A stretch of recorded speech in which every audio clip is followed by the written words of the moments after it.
This episode of the Old Dogs REI Network is brought to you by Mino Studio.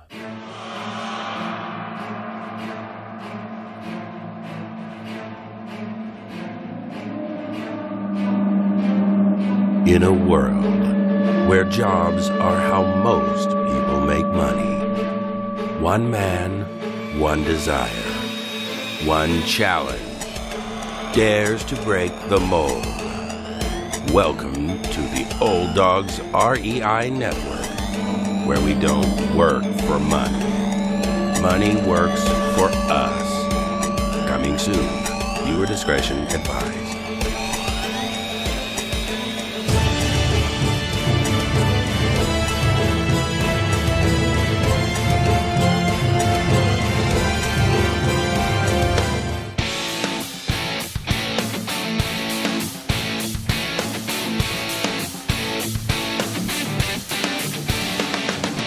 Welcome to the Old Dogs REI Network, where cash flow is king.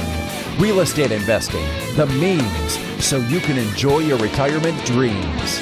This is the show where we cut right to the chase. No sales pitch, no long monologues, just simple how-to real estate investing advice, so you can earn the passive income you need to enjoy your retirement today. And now, your host and chief old dog, Bill Manacero. Welcome to the Old Dogs REI Network. I'm your host, Bill Manacero, and this is the show where 50-plussers and anyone else who wants to join us gets solid, no sales pitch real estate investing advice to help generate real cash flow. This podcast airs twice weekly on Mondays and Fridays, and if you aren't already a subscriber, go to iTunes, type in Old Dog, spelled D-A-W-G, find our podcast, and subscribe. Well, we've got a fantastic show for you today. We are going to be speaking with Melodee Lucido. She has been wholesaling virtually from the California area since January 2011 in areas such as Memphis and Dallas-Fort Worth. Virtual wholesaling wasn't popular back then, but it was a game she wanted to play, so she got in it. Melodee was able to quit her job with her high-end hair and skin salons in Ventura County, California, after almost 9 months into her new business and has never looked back since. Currently, she wholesales, rehabs, and holds rental properties, as well as doing lease options in a few markets nationally. She also devotes time to helping others who are interested in learning the business. Melodee believes her success in this business has come from her ability to connect with people. She is passionate about relating to people and in bringing value to them in any way she can. She wants two things to happen when she connects with people, and that is that they feel seen and heard, and two, that she makes herself memorable to them. She consciously seeks to inspire and empower those around her. Well, welcome, Melodee, to the Old Dogs REI Network.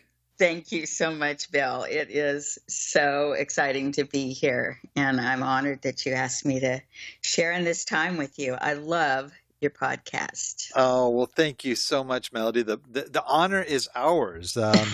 You have a great background, a wonderful outlook, and I just think you're going to really bless our listeners today. Thank you.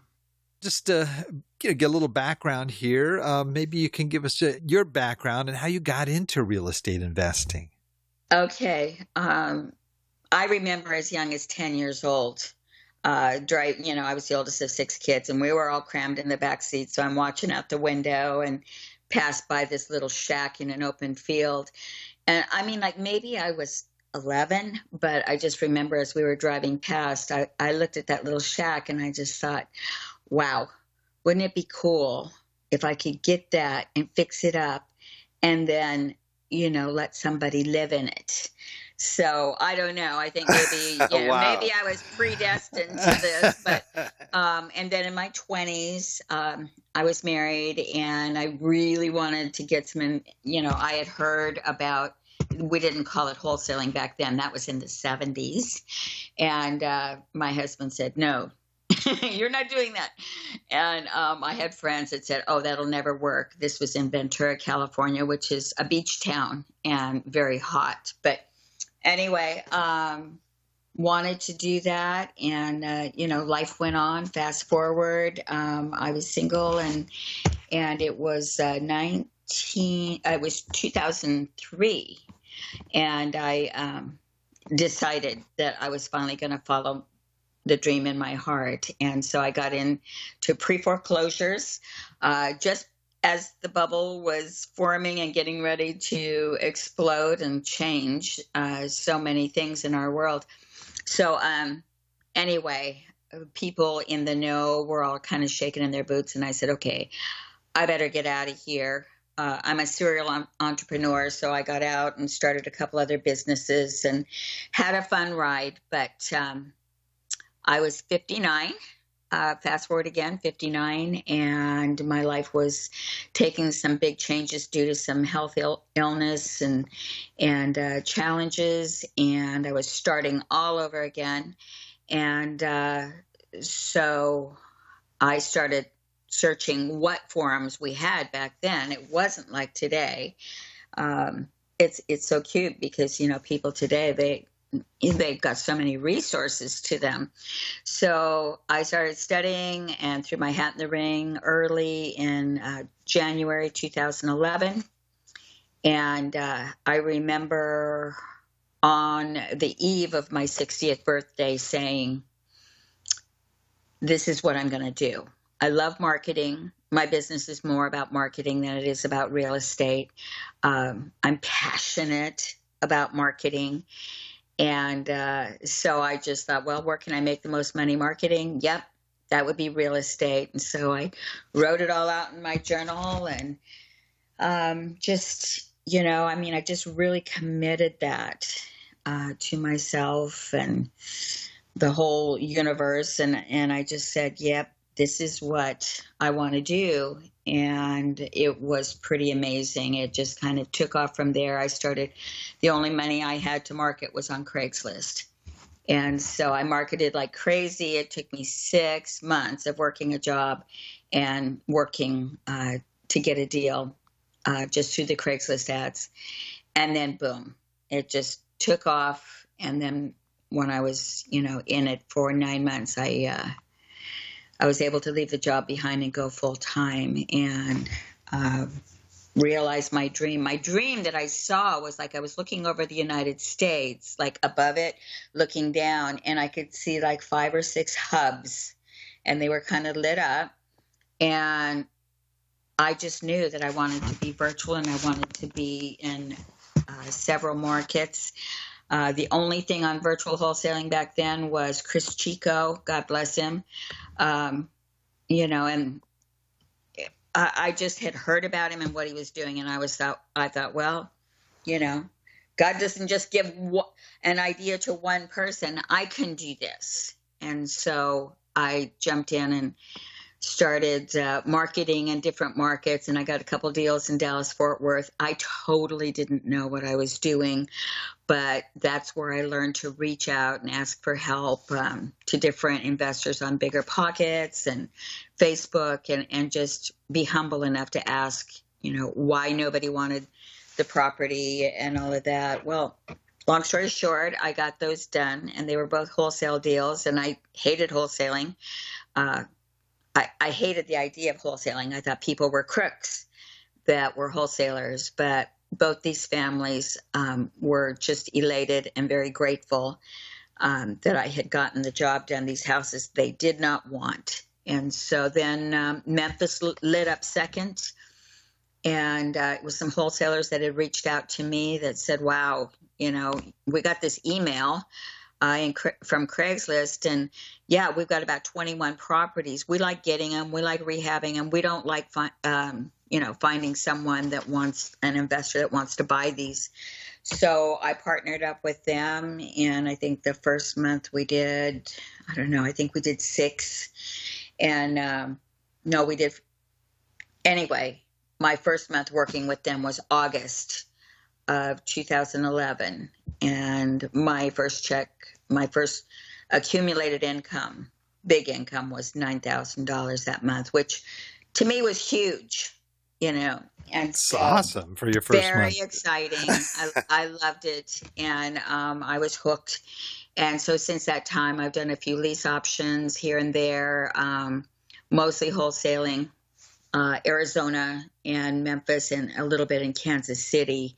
But now I'm in other markets. So these days, my efforts are more focused toward lease options.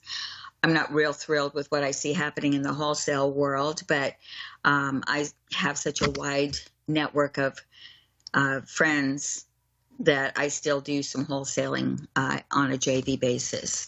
But I'm passionate about the lease options because I feel like it's a win for everybody.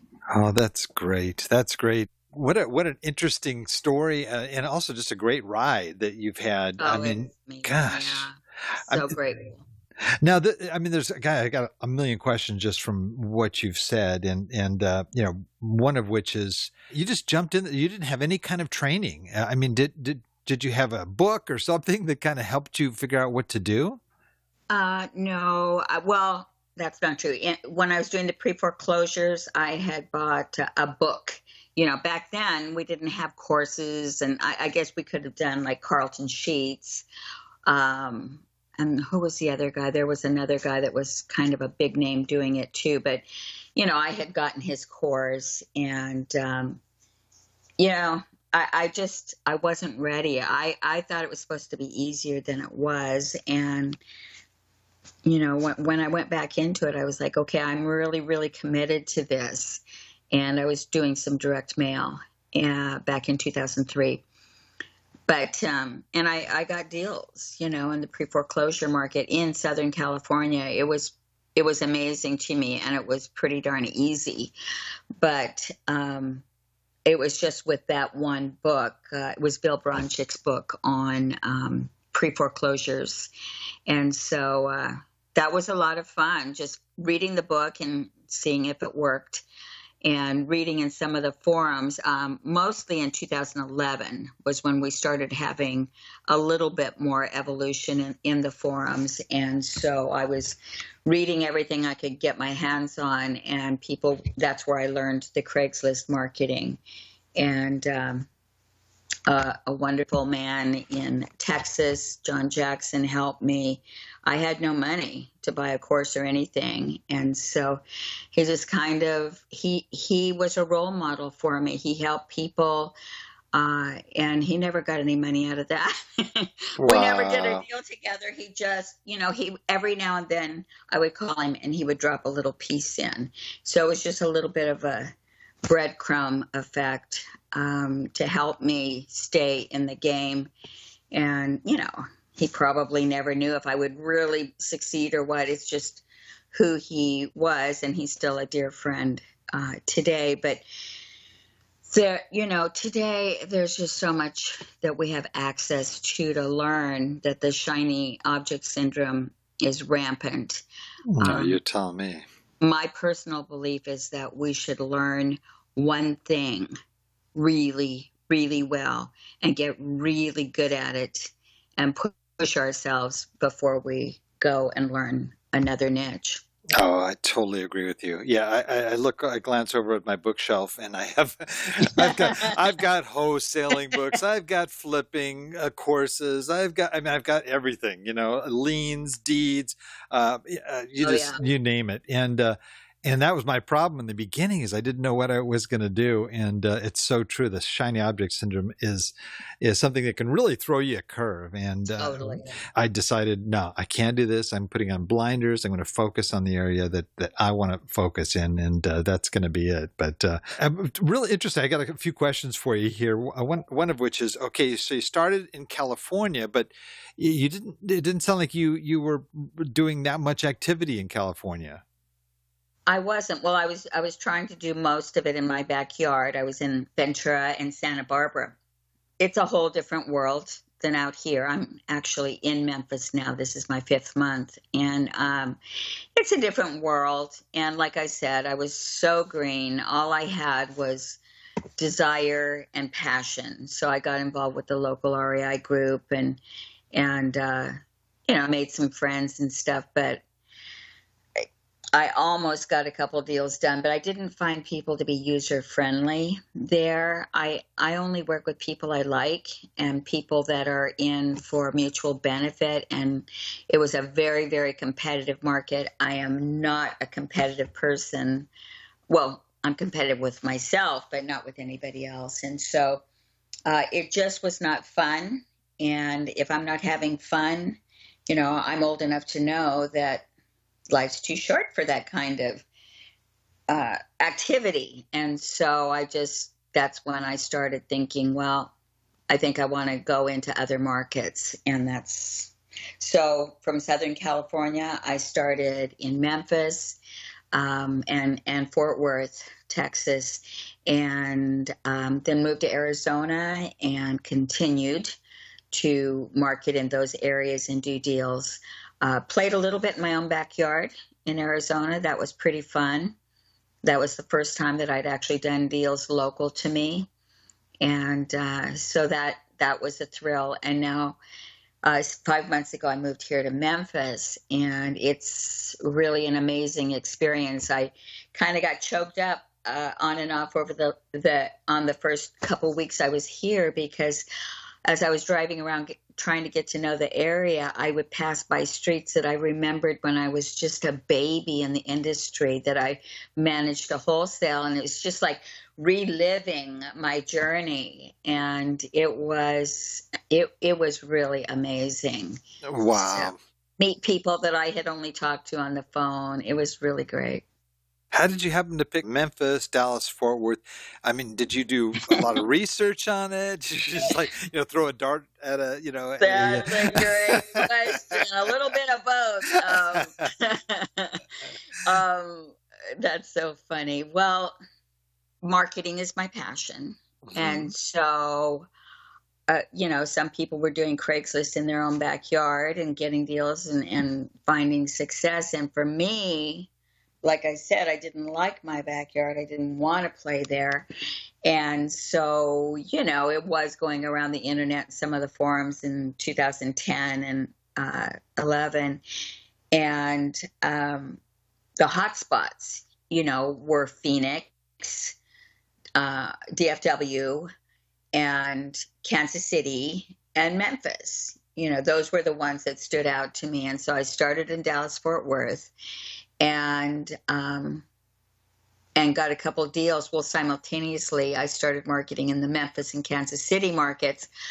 I just figured, it's just kind of how my brain works. I just figured something's going to speak to me and show up. And if not, then I got to go to plan B, which didn't exist at the time. And so, Dallas, Fort Worth, got those two deals, which were just little baby deals.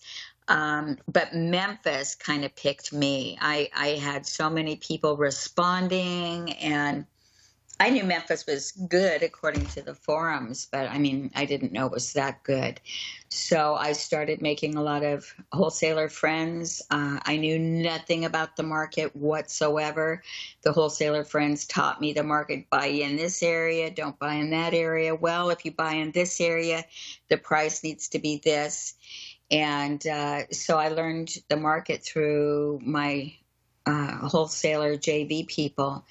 And they were my eyes, ears, and boots, and we just rocked it. It was just amazing. It really was. Oh, that's so great. I wish I would have known you in 2014. I bought two properties out there, and they're both turnkey properties. I was actually still living in Haiti at the time, and I flew out and I bought properties in Memphis and Atlanta and flew back to Haiti. And this is one of the areas where I may have contacted you on Bigger Pockets, because I was talking, I was in trouble. I had a duplex in an area that it was just in a war zone. I'm just like, I visited the place one time. I thought I'd really cased the neighborhood. I parked my car there different times of the day, and it was there on a weekend, and just to see what activities were going on. And it looked like a real quiet, nice neighborhood, but ran into some problems. And luckily, I found a great property manager out there that just really saved my neck and helped me to get the properties back on a line. But boy, I wish I would have talked to you before I purchased. That would have been helpful. I do help a lot of out-of-state buyers in this market. I get calls all the time from Californians saying, "Oh my gosh, please help me." And generally, when I help someone that's in distress from out of state that's already been taken advantage of, I'm not shooting for the biggest wholesale price that I can get. I truly feel sorry for these people because I'm from Southern California, and I know how it looks when you go to Craigslist and you see houses for 24,000, 21,000, 17,000, and they all think, "Oh my gosh, I have died and gone to heaven." But if they really knew the truth, they're paying at least twice as much as they should. And then the tenants all trash the properties, and then, by the time they've had enough of it, they try to sell it, and they could barely even get what they bought the property for. So property management here, well, maybe everywhere, but I know that here it can make you or break you. And I can't even drive half an hour without, I love driving for dollars, so I can't drive half a mile without coming back with 3 or 4 houses for my spreadsheet. Unbelievable. Wow. Memphis is an amazing place to do business. You just have to know your neighborhoods and your numbers is all. So now, I know it pretty much like my name. For the most part, there's still areas that I'm learning, but yep, I love helping people in other states. A lot of people are paying. I would say 9 out of 10 people I talk to are way overpaying for their turnkeys or their fixers. Yeah. No, that's the truth. One thing that really stands out in your story so far, Melodee, is the relationships that you've made with people, and that to me. Yeah, well, you actually mentioned 2 things that really stood out to me. One, you talk about loving marketing, and it's so funny because I've talked to other people that are doing wholesaling and flipping and so forth, and most of those people say, "Yeah, I'm in the marketing business. I'm not in the real estate business." Right. Because really the bulk of their time and the bulk of their efforts really are focused on marketing. But the other part of it was the relationship part, and that's where I can see a real strength in you. Not only do you have just a great manner about you, and you're a fun person to talk with, and no, it's I can see how that is an important part of you. And you mentioned that guy way back when that was instructing you that you're still friends with.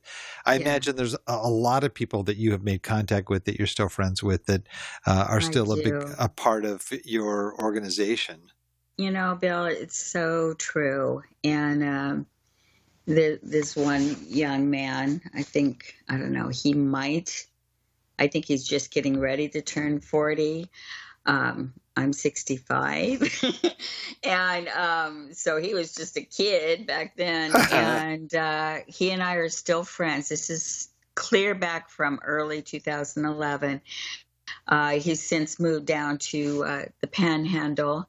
And he and I still talk, and he was the biggest contributor to my learning the Memphis market. And I will love him until I die. It's just like a very, very good relationship. I really value people more than anything else. And I like to play like this is kind of unusual that I'm being interviewed because I come more from a consultant, girl next door, let's be friends kind of place. And a lot of people are kind of like, is this lady for real?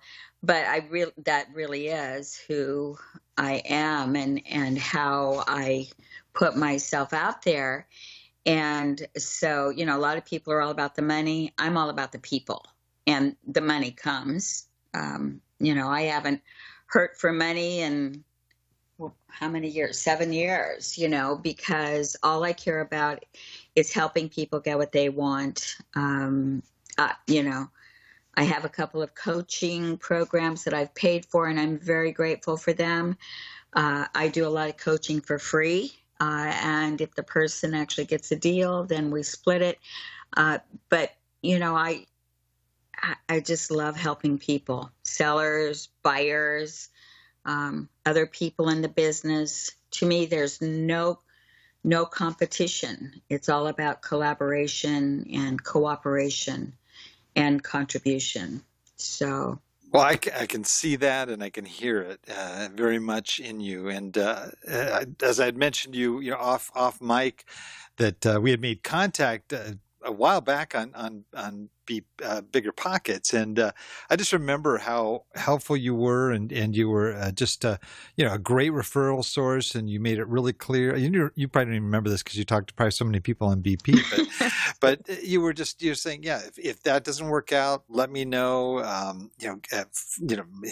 Contact me, and I mean, it just I can see that, and the more I'm a real newbie with real estate. I mean, I've really only been doing this as I guess you'd say a profession or whatever. Is more right now. Just it's a great hobby, but since 2014, but I realize it's all about relationships. I mean, this whole everything thing is about relationships, and I've met those folks on the like the agent and broker side, and I realize that the ones that are successful are the ones that have the great relationships, and the people that struggle are those that really aren't real people, and right. And that's where I can see your success in just the way you are with people. I think that's a real plus, but I think that really speaks to your success too, is that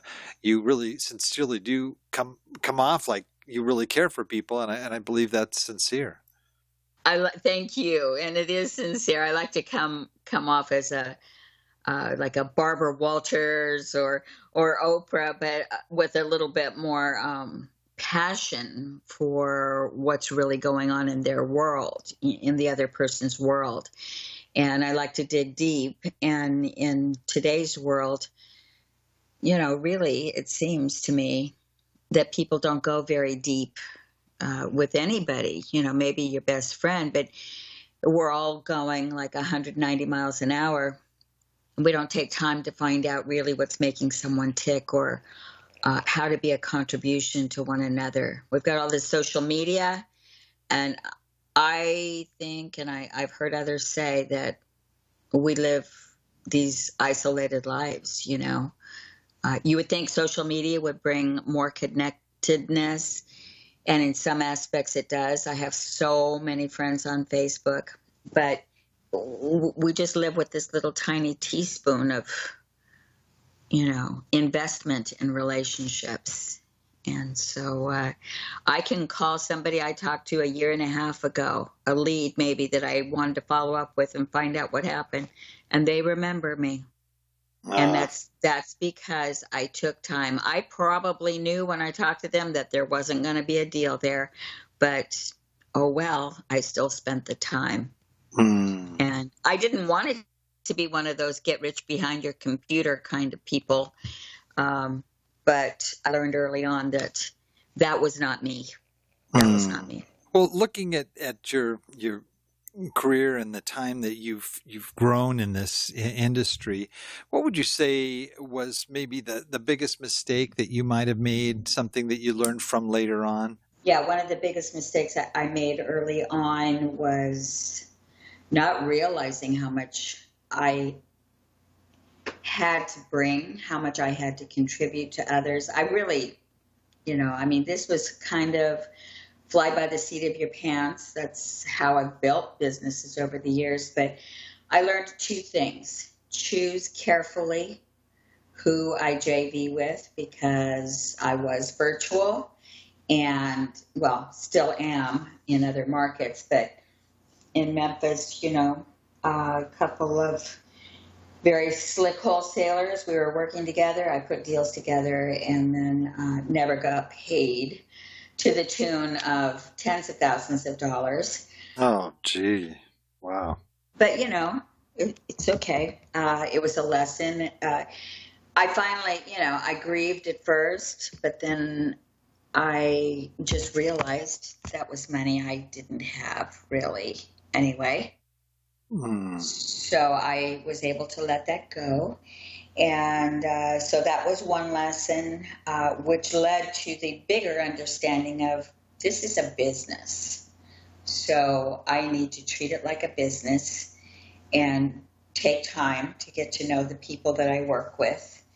I mean, I can't even count the number of people that reach out each week and want to work together. And I'm very, very careful. I only work with a handful of people on JV deals. I'll work with anybody as far as, helping them get them started in the right direction. But this is a business. I run it as a business. And so that was the big thing for me that was a game changer. Gotcha. Conversely, then, what would you say would be your biggest success today? My biggest success would be picking up the phone constantly, calling people just out of the blue, whether it be a seller or a property manager or a real estate agent, other wholesalers, rehabbers, just anybody that could be possible contact where I can bring value and maybe they have a piece of the puzzle I'm working on, just constantly building a bigger and bigger network, reaching out. I didn't even do social media until June of this year, which blows my mind because it seems like it's been a couple years. But just always looking to see how I can help others. I'll answer people in the forums, on Facebook, in the groups, I guess we call them. And I'll answer them just from my own experience, and I'll get like 10 new friends or something. It's just bringing value, bringing quality, and constantly reaching out to people to see what they need or see if we could collaborate on what we both would like to have happen. And that is the biggest part of my business, and I would say the main reason for my success. It's not because I'm so brilliant in anything else. I'm just good at reaching out, helping people, and building relationships. That's great. Well, our audience are mostly folks, 50 plus, and a lot of these folks are either approaching retirement or they're already in retirement, and they're really looking at real estate investing as being a means by which they can help to either supplement their income or to be able to leverage it to maybe build a legacy for their kids. And these are folks that are starting later in life. They've already been through their careers, many of them, and now they're looking at, gee whiz, I don't think I'm going to be able to do this on what I have. Right. And so they're looking at real estate as an alternative. And so I wanted to ask you, as somebody that started later in this. Very later. Yeah, I mean, this is great. And I what advice would you have for those folks? Oh, it's a passionate topic for me, Bill. That's great. That's what we want. Yeah, because I wanted to do this in a big way all of my life. I feel like I'm accidentally successful because I'm just little old me. But I really truly believe I'm a higher risk taker, but I manage the risks. I think high risk is okay if you have ways of managing that risk. And so for me, I love buying low-end houses and getting generally all of my rentals, I get 30 to 50%. One we've even got that's 60% cash on cash. So wow. My biggest, and the funny thing is here in Memphis, it's like, what is the hood? Okay, well, this is a better part of the hood. And, that's getting kind of close to the war zone. But I mean, research. I look and buy good low-end properties. Our business model is buy for about somewhere around 8 to 10,000, put around 5,000 into a turnaround, and realize a very high return having a good property manager. And so that's my model. A lot of people don't want those kind of neighborhoods. They want the higher ends, like out, our bedroom communities, Cordova, Bartlett, Collierville, Germantown. Those are the areas that a lot of people start off in, and your returns are going to be around 10%, but that's still better than, the bank and most retirement accounts. So my advice would be find out what your comfort zone is. If you have an IRA, if you have a 401k, and I don't really know a lot about those, but I just know that a lot of people are now turning those into much greater returns. And, you can buy 5 of these little low-end houses for what you can almost buy one for in the bedroom communities. It just depends on risk management, what are people comfortable with. But still, that would be my advice. Get some passive income coming in. And I know that I'm set and covered for the rest of my life, barring the complete catastrophic unforeseen. And I am building my legacy for my children, my adult children. So, yeah, it's... oh, that's great. It's a good vehicle for sure. Now, do you also have buy and hold properties too? Yeah, that's what I'm speaking of, is having passive income from those. And then, we do some flips also for out-of-state investors. We'll manage the rehab. And so we do those for what I call cash infusions, like if you're hurt and you get if you're in an accident and you need some blood, then you get a blood infusion, the little flips that we do. They're not the big complicated ones. I have no desire to go there. I just like the cosmetic rehabs, and so we'll get those and, make 5-10 grand profit on those. And it's great. It's so great. I love it. You get more on a flip than you would on a wholesale deal? Well, not always. Not always. I mean, I've had wholesale deals as high as in the 40,000s. I can't remember. I think that one was. I think my biggest one just on a single family was 47,000, and then I did 80 units here in Memphis back, I don't know, 3 or 4 years ago, and that one was about 50,000. And I've got another one brewing that probably would bring in about 90,000.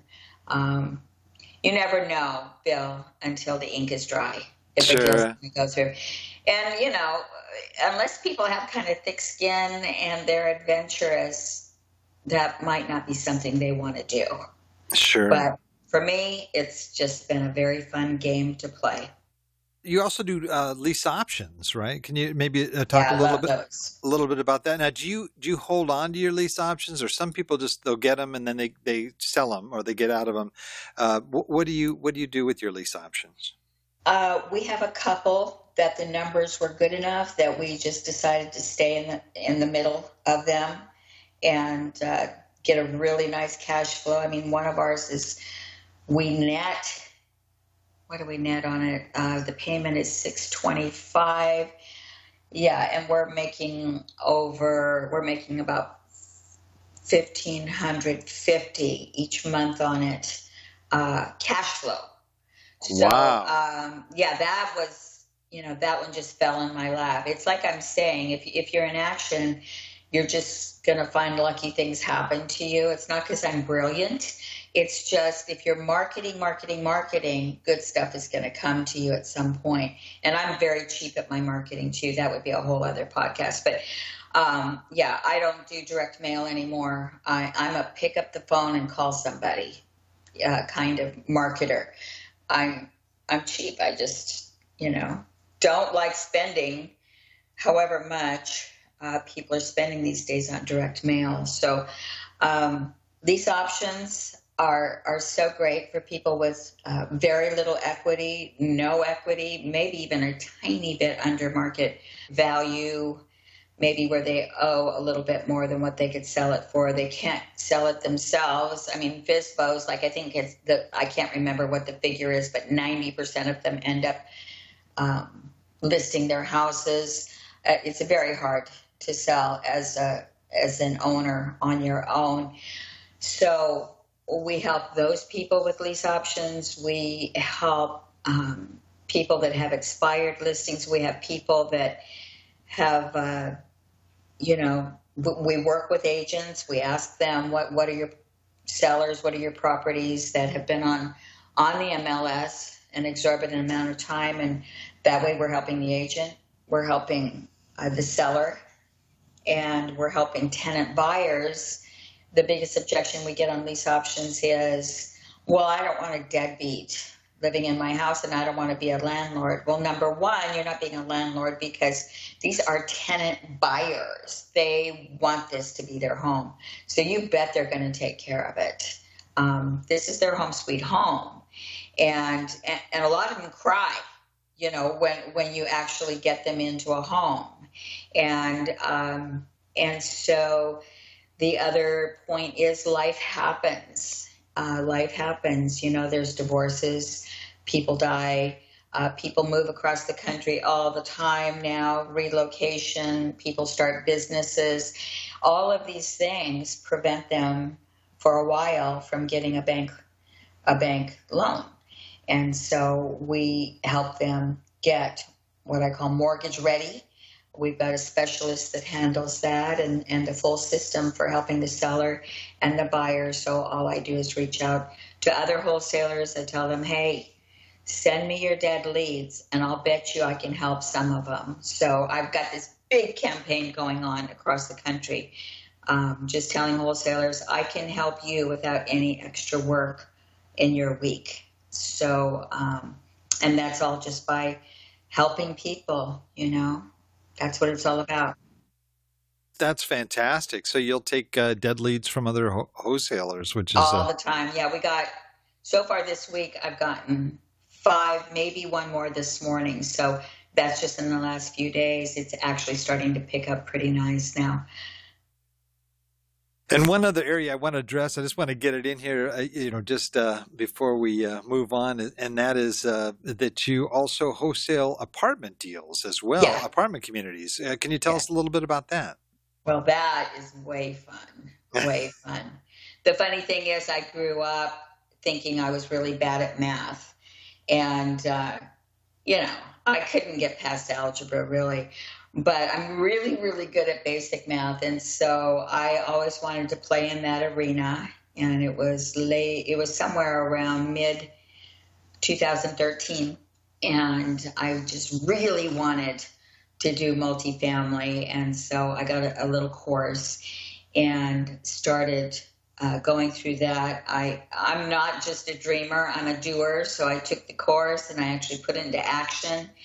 And someone sent me a great spreadsheet that auto-generates, what the cap is and the cash on cash and, just every detail possible. And you can get in there and play with the numbers and make it look the way you want it to look. And then just by marketing and networking, putting properties out there, Bigger Pockets, Craigslist is a great lead generator for me for both sellers and buyers and investors.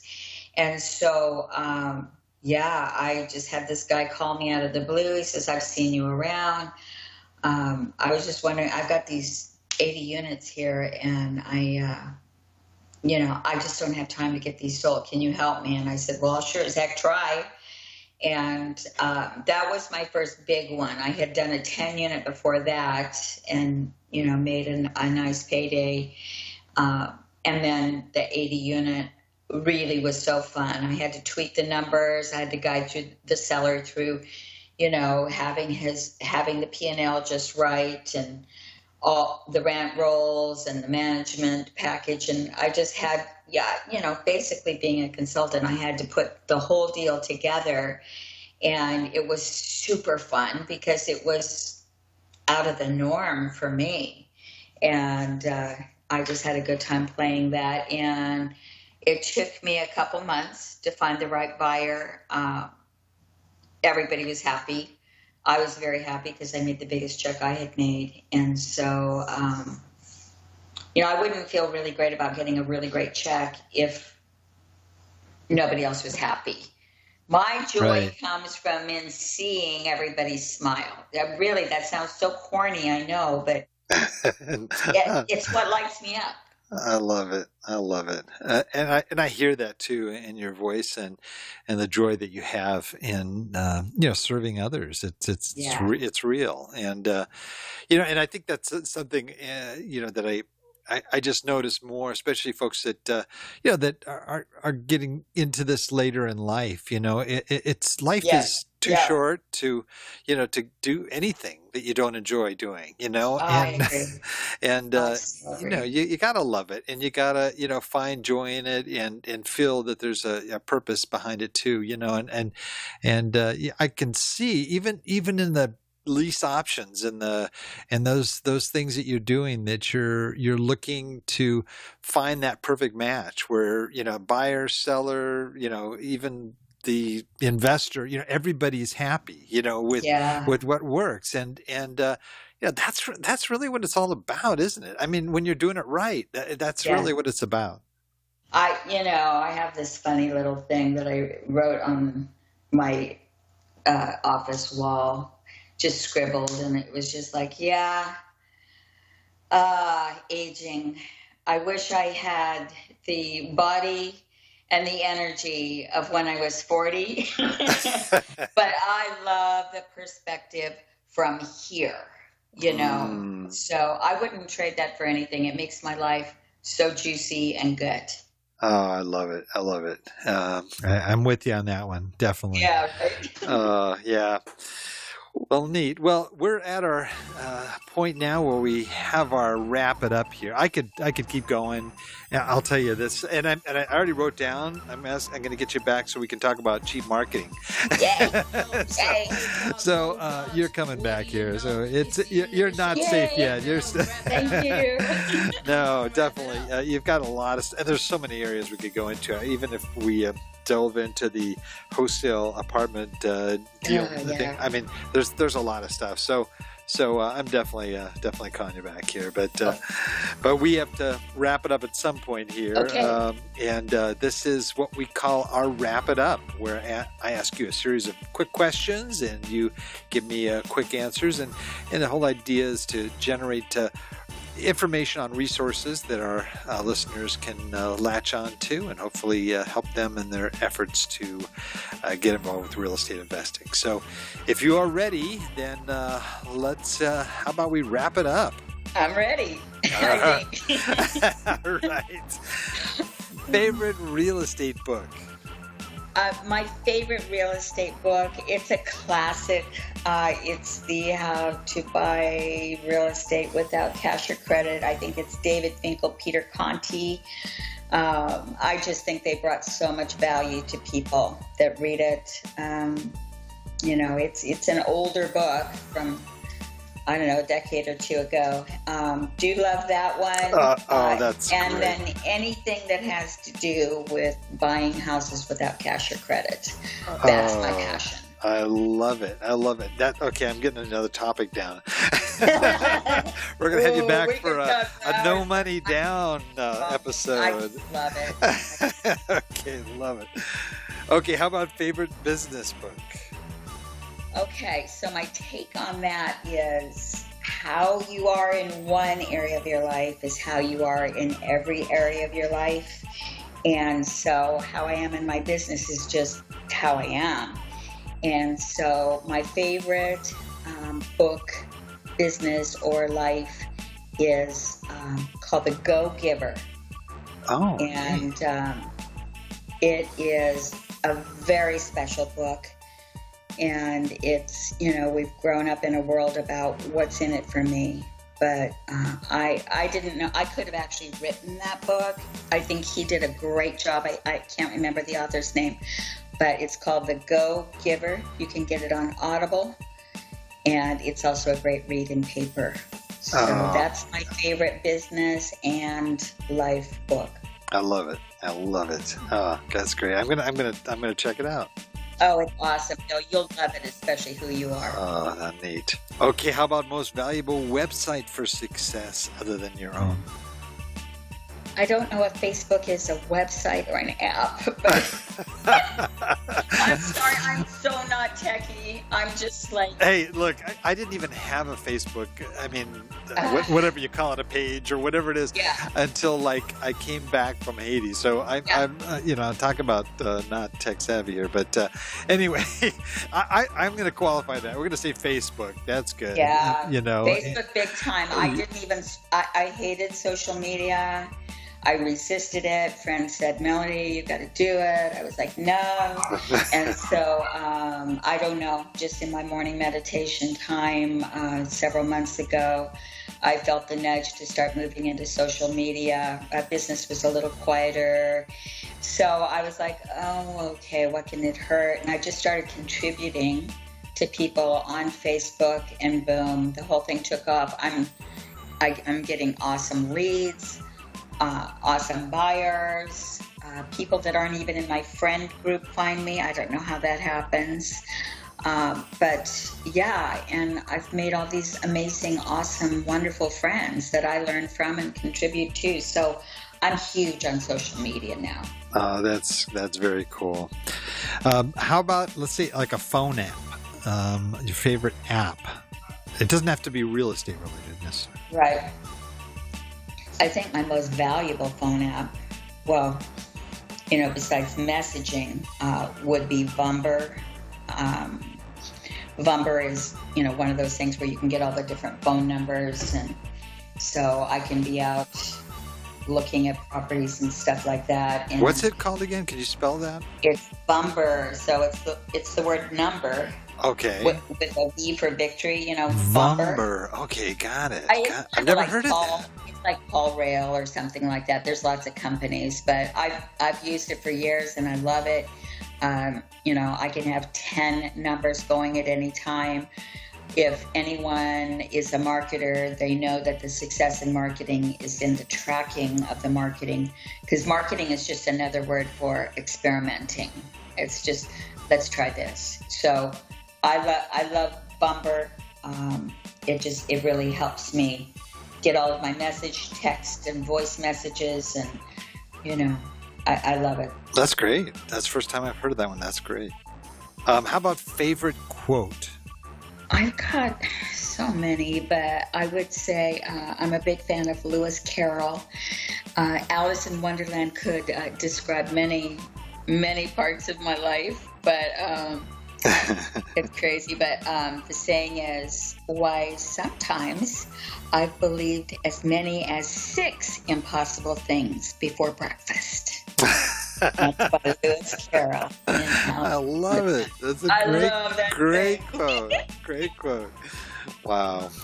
Okay, well, this one, I think I already know your answer to this one, but this is our sort of our final wrap it up question, and in this one, it's kind of an apocalyptic kind of question here. Okay, let's say all of a sudden everything you have, all of your sources of funds, everything, every property, everything just vanishes, and you only have $1,000 left in cash.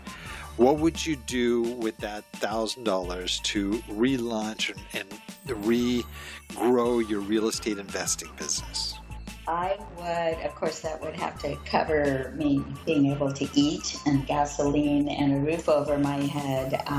Picking up the phone is almost free. All you have to do is pay your monthly cell bill. But yeah, I would definitely, no hesitation at all, I would find out where buyers are buying, and I would drive for dollars, and I would call people and see if I could help them with their house. So you'd probably spend it on gas and on your phone bill. Probably. Yep. It sounds like, yeah. That would be it, yeah. Okay, great. Well, Melodee, this has been a great conversation, and I've been watching the time going, and this is probably going to turn into two shows here, but there's a lot of great content and a lot of great information here that I think our listeners are going to really appreciate, and I'm sure there's also those that are listening that want to know more about you, maybe even want to contact you. What's the best way for folks to find out more about you and what you do and maybe even contact you? My best contact is through email, and it's just my name, Melodee Lucido @gmail.com. And then my cell number, I do believe in just giving my cell number, because if it's people that I'm going to work with, I don't want to send them through my whole bumper system and everything. It might be, 12, 24 hours before I get back to them. So my cell phone number is 805-320-7559. It's my old California number. I can't get rid of it because too many business contacts have it. Well, so it's still a piece of California with you there. So, yeah. Well, gosh, this has been fantastic, Melodee. Thank you so much. Gosh, and I just, I feel like we could break this into many episodes here. So you're coming back. We just had to find out what subjects or combination of subjects we'll do here. Sure. But I do want, I know there's been another thing you've been practicing besides, just, your favorite apps and so forth. And that is your closing howl that you're supposed to do. I have been practicing it. It drives my dogs crazy. So you're a dog lover. I know you got some rescues there, I understand, right? Yeah, dogs, cats. I love it. I love it. Well, then you definitely know what a dog sounds like. So we're just going to turn it over to you to close out our show here. Okay, here we go. Oh. That was great. That was great. My dogs are like, what? Oh, I love it. Thanks so much, Bill. This has been a blast. Oh, it's been a blast having you on, Melodee, and you're coming back, okay? So you better take my call. I have your cell phone number now. Yes, sir. You got it. And so do thousands of others. It's okay. All right. I'm here to serve. Well, thank you. And also want to thank all you old dog listeners out there that have joined us. I know there's a lot of other things you could be doing right now, but the fact that you've taken time to join us means a lot, and we really appreciate it.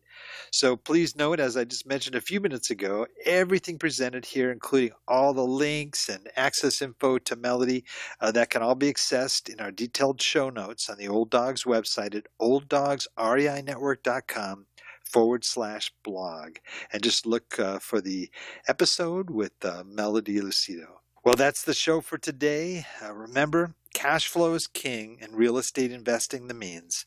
Until next time, keep moving forward, and may God bless. Thank you very much for visiting the Old Dogs REI Network. We would greatly appreciate if you would stop by iTunes and let us know what you think of the show. We would love if you could subscribe to the podcast, give us a 5-star rating, and write a review. The more ratings and reviews we receive, the more visible the podcast will be to others. Thank you.